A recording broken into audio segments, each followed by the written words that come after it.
Hi friends, welcome to my channel. ఈరోజైతే నేను చేపల ఇగురు అయితే చూపిస్తున్నానండి. పచ్చి చేపలతోటి ఇగురు అనమాట. అలాగే పప్పు కూడా చేస్తున్నాను. సో దానికి ముందుగా సాంబార్ అనమాట. సో దానికి ముందు నేను చింతపండుని అయితే నానబెట్టి ఇలా రసం తీసి పక్కన పెట్టుకున్నాను.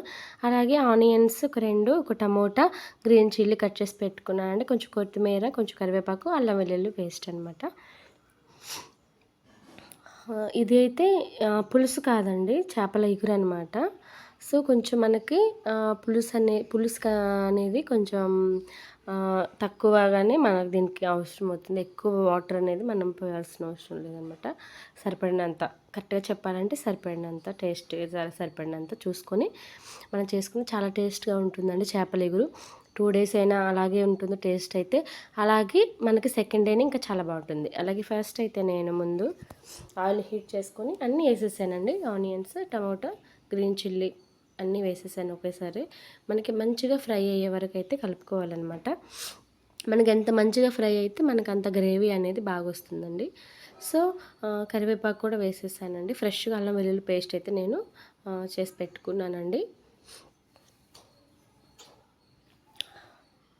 ఎప్పుడైనా సరే చేపల పులుసు ఎక్కువ చేస్తుంటారు. చేపల ఇగురు, పచ్చి చేపలతో ఇగురు బాగా ఇగురులాగా పెట్టుకుంటే అది కూడా చాలా బాగుంటుందండి. వేడివేడి అన్నంలో వేసుకున్నా లేదా నెక్స్ట్ డే తిన్నా కానీ టేస్ట్ చాలా బాగుంటుందండి. ఒకసారి తప్పకుండా ట్రై చేయండి. చేపల ఇగురు అయితే డ్రై ఫిష్తో చేస్తారు, అలా దీంతో కూడా ఒకసారి ట్రై చేయండి.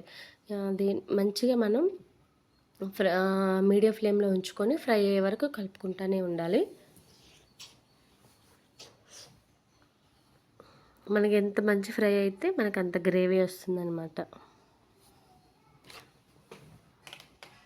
సో అందుకని మన దగ్గరే ఉండేసి చక్కగా కలుపుకుంటూ ఉండాలి. ఇందులోనే నేను ధనియాల పౌడర్, కొంచెం అల్లం వెల్లుల్లి పేస్ట్, అలాగే జీలకర్ర పౌడర్ కూడా కొంచెం వేస్తున్నానండి. గరం మసాలా అంటే మీకు ఉంటే వేసుకోండి, లేకపోతే లేదు.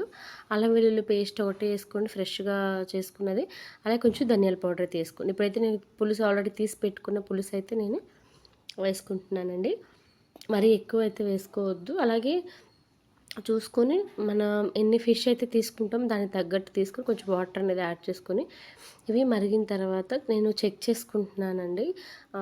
వీటి యొక్క క్వాంటిటీ కరెక్ట్గా సరిపోయిందా లేదా, సాల్ట్ కానీ, కారం కానీ, పులుసు కానీ అలా కరెక్ట్గా చూసుకొని ఇలా తెరిలిన తర్వాత మనం ఫిష్ వేయడం వల్ల ఏంటంటే మనకి కరెక్ట్గా ఉందా లేదా అనేది అర్థమవుతుంది. ఫిష్ వేసినాక వెంటనే చూడాలంటే కొంతమందికి నాకు నచ్చదు.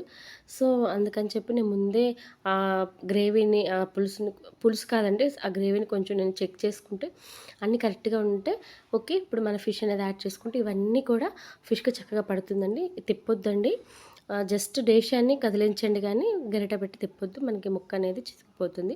సో మనకి ఆయిల్ అనేది ఇలా పక్కకు వచ్చి వాటర్ అనేది పోయిన తర్వాత ఇలా ఫ్రెష్గా కొత్తిమీర కట్ చేసి పెట్టుకుని అలాగే కొంచెం కరివేపాకు కూడా అలా అలా వేసేసానమాట.